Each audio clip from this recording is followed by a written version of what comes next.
Karoline Leavitt stepped into the brightly lit showroom of the dealership with a hopeful stride and a polite smile. She had done her research, checked inventory online, and was ready to take the next step toward purchasing a new car. She wore a casual blazer over a simple top, nothing flashy, nothing political, just practical. This wasn't a campaign stop, and she wasn't here to argue policy or flash credentials. She was a customer. That's all she wanted to be that day. As she approached the front desk, a few employees glanced up from their screens, gave half smiles, and resumed their work. It wasn't until one of the senior sales reps made eye contact that the tone of the visit shifted. His expression changed almost instantly. He squinted, tilted his head slightly, and offered a smirk instead of a greeting. Karoline remained courteous, extending a hand and introducing herself by first name only. "I know who you are," the man said, not shaking her hand.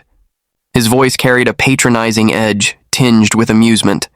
She paused for a second, sensing the mood shift but maintaining her composure. "Didn't expect to see you here," he added, loud enough for others nearby to hear. Karoline replied with a simple, "I'm just here to look at a few cars, hoping someone can help me out." He chuckled, clearly not hiding his disdain.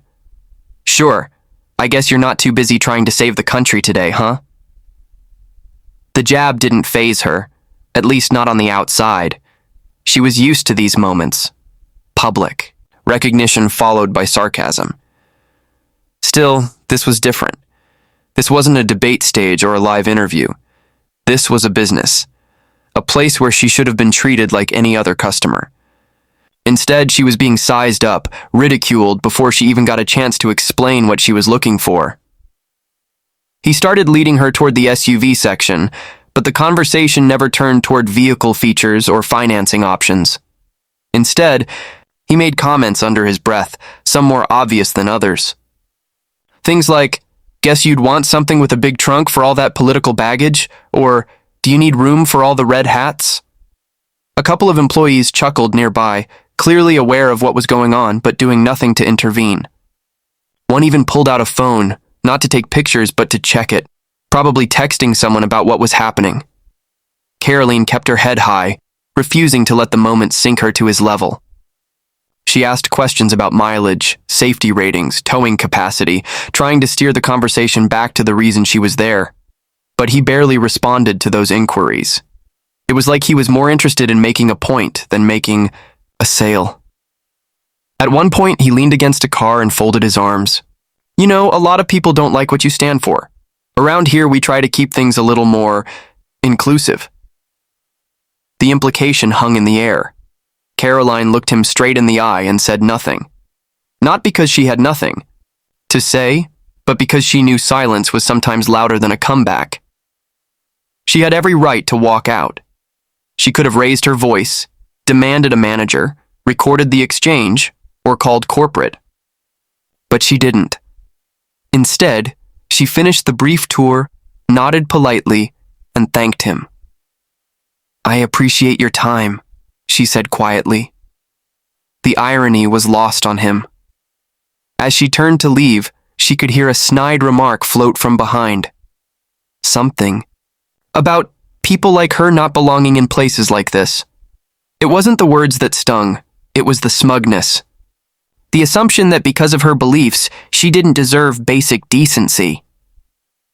The moment she walked out the doors, the sun hit her face, and she exhaled slowly. This wasn't the first time someone had tried to humiliate her in public, and it wouldn't be the last. But what struck her wasn't the disrespect, it was the casualness of it. The way a professional environment so easily morphed into a personal platform for ridicule.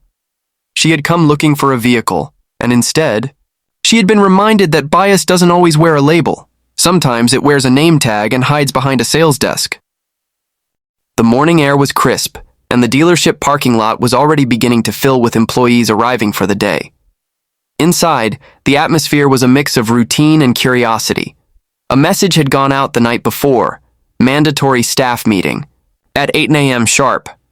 No reason was given, but when corporate sends something like that, it usually means one of two things. someone's in trouble, or someone new is in charge. By 7:55 a.m., nearly everyone was gathered in the main customer lounge area. Some stood leaning against the walls with coffee cups, others sat on the showroom chairs awkwardly arranged in rows. Conversations buzzed under hushed tones. No one knew what was coming, but a few had theories.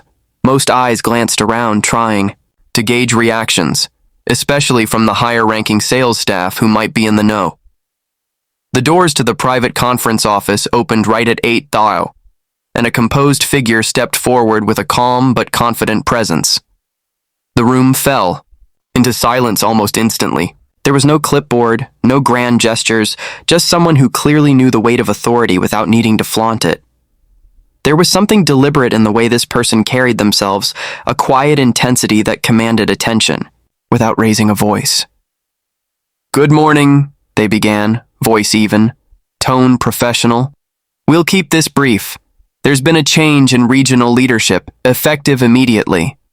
Heads turned, backs straightened. People exchanged glances. Change in leadership? That wasn't expected. Not today. The speaker continued. "This dealership and others in this region are under new oversight.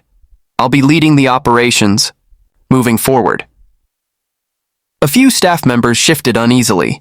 The announcement landed with a mix of surprise and apprehension. New leadership often brought new standards, new expectations, and for some, new accountability. For others in the room, the name of the new leader clicked into place only seconds later, followed by visible discomfort.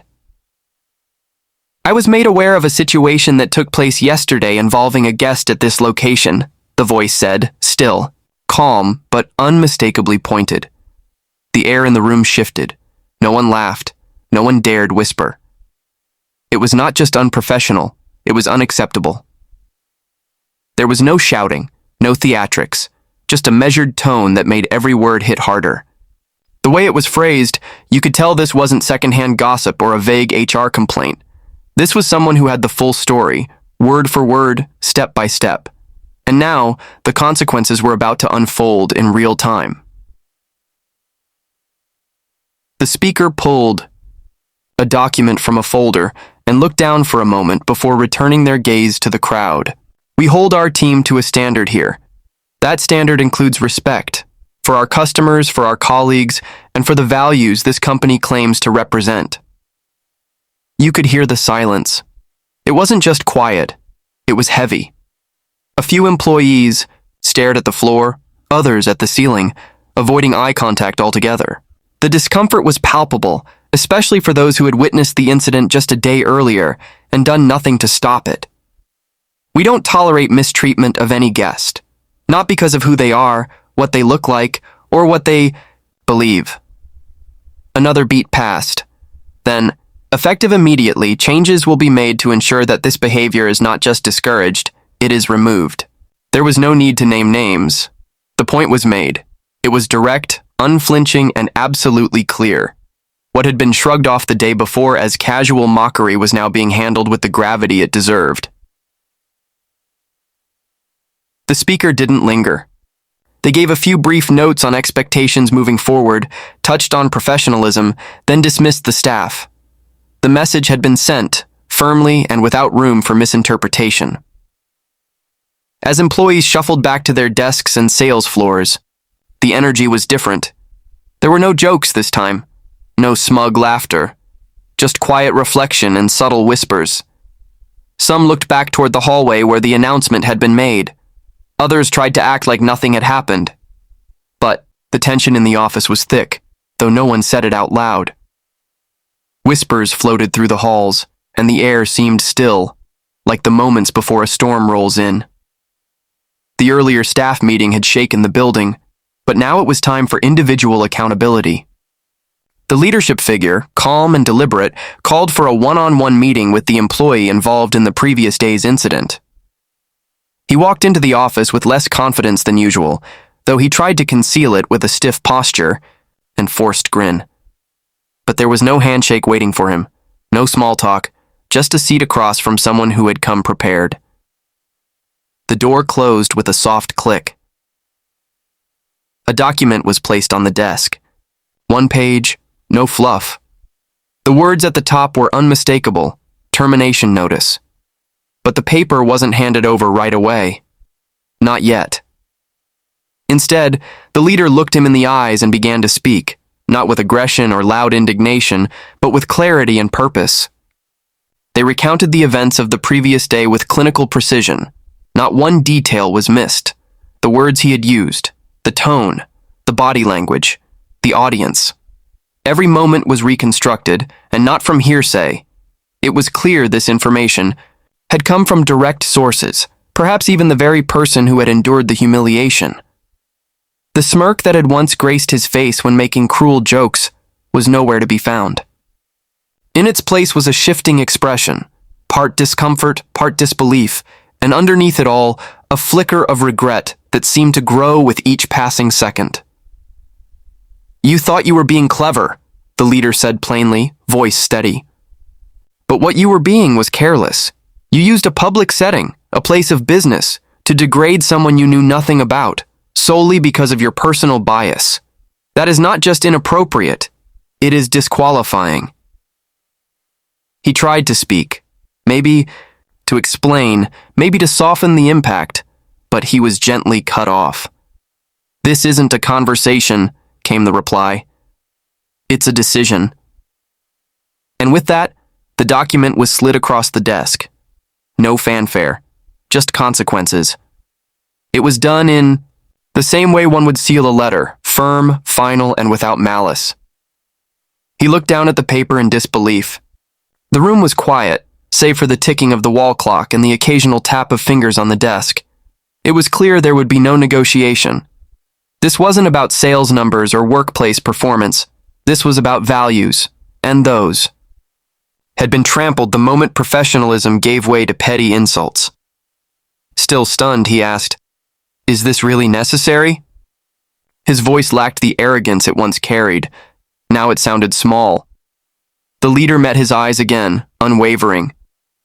"What you did wasn't just wrong. It undermined every person in this building who works hard to create a respectful environment.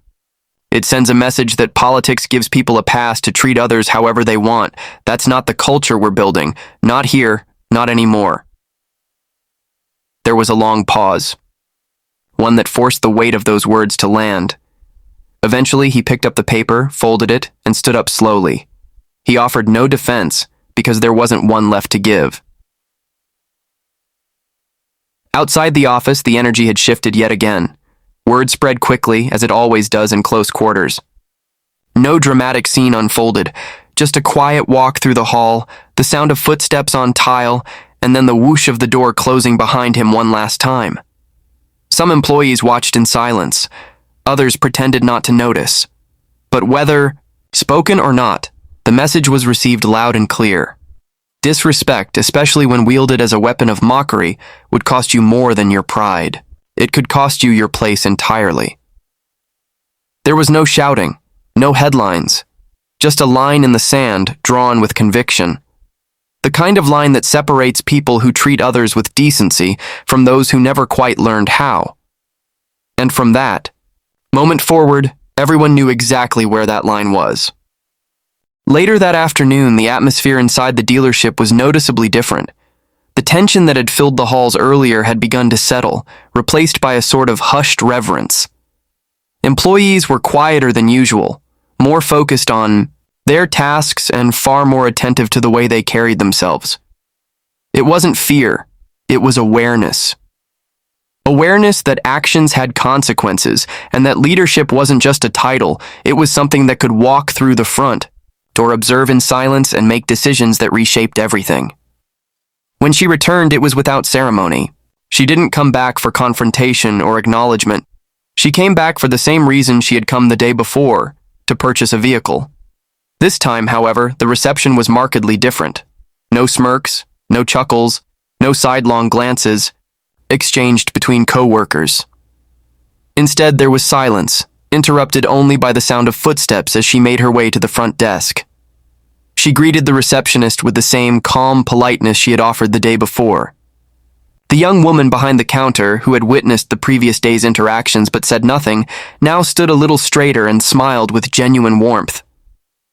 "Welcome back," she said, voice softer. "Can I help you with anything specific today?" Karoline nodded and mentioned the model she had been interested in. A different sales associate, one who had kept a respectful distance during the previous incident, quickly stepped forward to assist her. His demeanor was professional, but there was an unmistakable air of deference in the way he spoke. Not fear, just respect. As they walked through the showroom, a few employees looked up from their desks, offering polite nods, but no one dared interrupt or make a scene. They knew now who she was, not just a public figure, but someone whose dignity remained intact even in the face of mockery. That kind of strength didn't require shouting to be heard. She asked her questions, took her time, and didn't bring up what had happened the day before. She didn't need to. The air was already charged with the knowledge of it. The absence of one familiar employee spoke volumes, and the presence of newly focused faces said even more. Everyone knew what had taken place, and they knew why it mattered. When she finally chose her vehicle and sat down with the finance team, it was with an unspoken sense of triumph. Not one built on retaliation, but on quiet principle. The way she carried herself, the way she smiled and listened and signed the papers, all spoke of a confidence rooted not in revenge, but in composure. There were no cameras, no press releases, no tweets. Just a woman reclaiming her space, not through force, but through unwavering grace. She hadn't needed to demand apologies or corrections. She had let her presence speak for itself. And it had. After completing the paperwork, she stood, shook hands with the staff, and thanked them again. Her tone was sincere, not sarcastic. She didn't gloat or throw around names. She simply conducted herself the way she always had, calmly, respectfully, and with intention. As she exited the building and walked across the parking lot to her new vehicle, a few employees watched from behind the showroom glass. Their expressions were thoughtful, some even admiring. For many, it was the first time they had seen a situation like that unfold, not with drama, but with quiet power, and it left a mark. Respect, they realized, wasn't something that could be demanded. It was earned, not through intimidation, but through integrity. And the woman they had once laughed at had taught them that in the most unexpected way. Long after she drove off the lot, the energy inside the dealership remained changed. Conversations were softer, more measured. The tone of interaction shifted. It was as if everyone had been reminded of something they'd forgotten, that behind every customer, every visitor, was a story, a purpose, and a right to be treated with dignity. And that sometimes, the most powerful statement isn't the one shouted across a room. It's the one made by returning, standing tall, and saying nothing at all. What unfolded over those 2 days was more than just a lesson in professionalism. It was a defining moment in character, integrity, and the quiet strength that speaks louder than any insult ever could. The shift in energy, the reassessment of values, and the firm accountability delivered without spectacle all combined to create a story far bigger than a car dealership. It was a reminder that how we treat others, especially when we think no one important is watching, says everything about who we really are. Some might have seen it as just a clash of personalities or a minor workplace drama, but beneath the surface, it revealed a far deeper truth. The line between arrogance and decency is a thin one, and the people who cross it often don't realize they've done so until it's too late. That realization came swiftly and powerfully, not through anger but through quiet authority and decisive action. What made this story so compelling wasn't the power held by those with titles, but the composure of someone who didn't need one to stand tall. No yelling, no threats, no public revenge. Just a return to the same space where the mockery had occurred, this time with grace, dignity, and the knowledge that the story had already rewritten itself. Those who laughed the loudest found themselves silenced, not by force, but by reflection. Those who stood by quietly now understood the importance of speaking up, and those who believed their positions gave them license to judge were reminded that leadership often comes from the most unexpected places. There are moments in life that change the way people look at themselves and each other. this was one of those moments. In the span of 48 hours, what began as a misguided attempt at mockery turned into a powerful example of what leadership, professionalism, and true respect actually look like. No headlines were needed. No viral video was required. The message carried itself, reshaping the culture of an entire workplace and reminding everyone that respect is not optional, and it certainly isn't negotiable. In the end, the one who walked out with her head held high didn't do it for revenge. She didn't need anyone to know what had changed behind the scenes. She simply knew who she was, and that was more than enough. Because sometimes the best way to respond to mockery is to rise above it. And sometimes the greatest form of justice is simply showing up, unshaken, and letting the silence